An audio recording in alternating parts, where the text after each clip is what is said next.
IPL 2023 match fixing करने को offer पाइले मोहम्मद सिराज।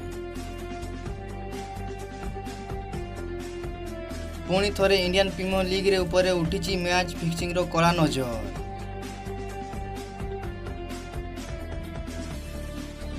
दीर्घ दिन पर आईपीएल को नहीं मैच फिक्सिंग रो भय घारी। RCB star bowler Mohammed Siraj यही चक्रांत शिकार होइबा नहीं एक मामला बर्तमान चर्चा विषय पलटि। सिराज को सहित जड़ित फिक्सिंग मामला बर्तमान पुणी थे दल पर चिंता बढ़ाई देइछि।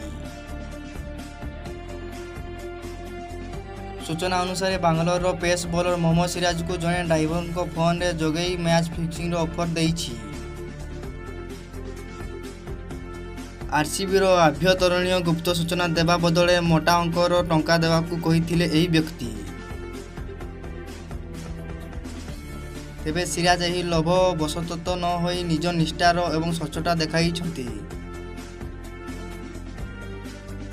एही फोन कॉल संपर्क में से सीधा जाई भारतीय क्रिकेट बोर्ड बीसीसीआई रो एंटी कॉर्पोरेशन यूनिट को सूचना देइछि।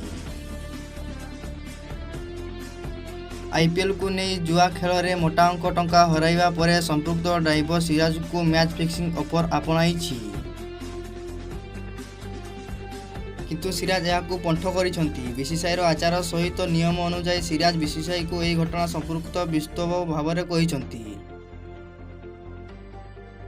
ते पूर्व आईपीएल रो एही नियम भांगी बैटिंग बा फिक्सिंग रो मामला सामना को आसुछि।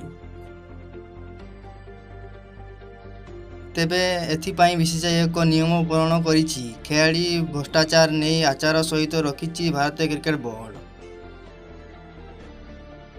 यदि फिक्सिंग सह जड़ित कौन तथ्य अधिकारी को लुचा जाए तेबे संपृक्त खेलाड़ी तथा अधिकारी विरोध में कड़ा अनुष्ठित नियाजिबो। एवं आपणक कौन राय कमेंट जो जनातु एवं चैनल सब्सक्राइब कर दियंतु।